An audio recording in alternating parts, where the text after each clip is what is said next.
Okay, welcome back to Uprising, and just a few days away from our next pay-per-view, Spring Stampede 2002. And I feel a little bit like I'm flogging a dead horse a bit with Raph, but I'm going to persist with him. I changed his gimmick back from Monster to Badass, and unfortunately, I know the fans are going to be confused because it was only about a week ago that he changed to Monster, but he wasn't getting over with it, and he'd lost about 13 points in overness, so I had to do something quite drastically.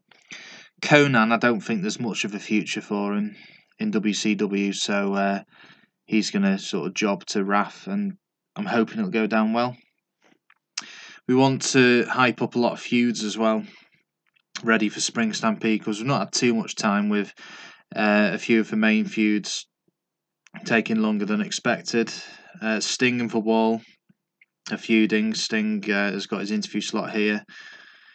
Skipper and Romeo are going to get a run out because I'm going to include them in the Cruiserweight tag match at Spring Stampede. Rather than have the four same teams every time, I want to introduce some new ones. So Skipper and Romeo will be taking part, and they're going to go against the Holly Cousins in what will be their second appearance in WCW.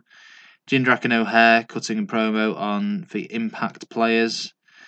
Hardcore Championship match, Sid Vicious and Mike Awesome, who are feuding, and also for Sandman, who is a hardcore veteran, so that's a freeway. One-on-one angle, so Buff Bagwell a week ago today stole the Cat's finisher. The Cat is going to return the favour to Buff Bagwell today. Shannon Moore has requested a match against Yang as Lance Storm and Jamie Noble. So those two matches will be going ahead tonight. Lash LeRoux will be hyping up his match with Hulk Hogan tonight, and also giving a slide dig to Kurt Hennig. And in the main event, they're going to draw double disqualification, and Scott Steiner is then going to run in and attack both competitors. And on Showdown, Kurt Hennig is going to cut a promo saying that he challenges all three. He's going to give the other three an opportunity to face him for the world title at Spring Stampede, and that's how that's going to work out. And for last angle, we've got Kanyon. He was like a backstage attack master at one point, but Shane Douglas is going to return the favour, and this is going to just give a little bit of backstory before their match at Spring Stampede. Now, Canyon's new gimmick, old school face, didn't go down well last time when he fought Hawk. I'm hoping it'll go down a bit better tonight, because we've got a problem if it doesn't. Surprisingly good match, actually. They were confused. Raph did gain overness, so we're on the right track here. So we're going to keep Raph as a badass. We have got an empty feud slot. I'm thinking of feuding Raph with Mark Henry. They'll put on some terrible matches, but by the end of it, it should help both competitors to get more over, and it's certainly not a pay-per-view worthy match. Sting backstage, that went well.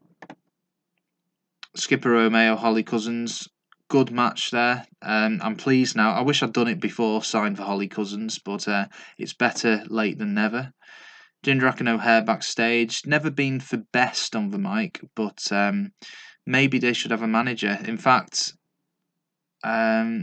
Tori Wilson that's Mark Jindrak's manager? Maybe she can be O'Haire and Jindrak's manager. That's a good idea, actually. I will do that. Sid Vicious debuted his new gimmick. It didn't get a negative response, which is good. So Sid Vicious is now a badass as well, instead of a psycho. The hardcore title has gained an image. Not a bad match there. Bagwell and the Cat, that went down well, although the fans preferred it when Buff Bagwell stole the Cat's finisher. Moore and Yang, always a reliable, good rating between two of these guys. Lash LeRoux hyping up his match, that went down very well. Arguably the hottest guy in the company at the moment. Jamie Noble, Lance Storm, a good, solid match. Chris Kanyon backstage, Shane Douglas attacks.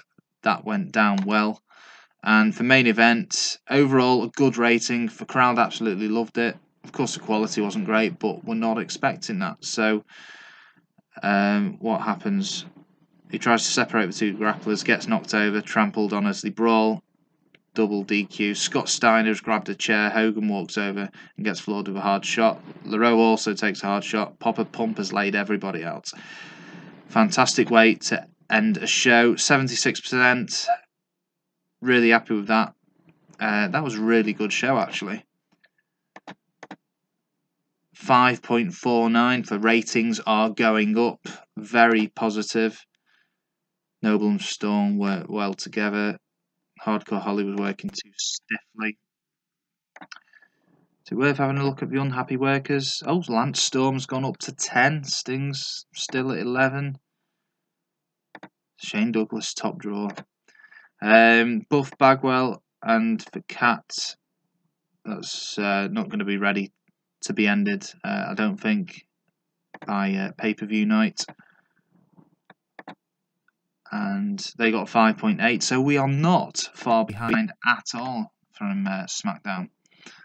Now, 13th of April 2002, this is going to be Showdown. And you know, the TV show before our pay-per-view, we always like to put over some of the younger, fresher talent who haven't had as much of a chance, and we like to give the interview and angle slots to for guys in for feuds, just to hype their pay-per-view matches up that little bit more. So thanks for watching. I will get the next show sorted and see you all very soon.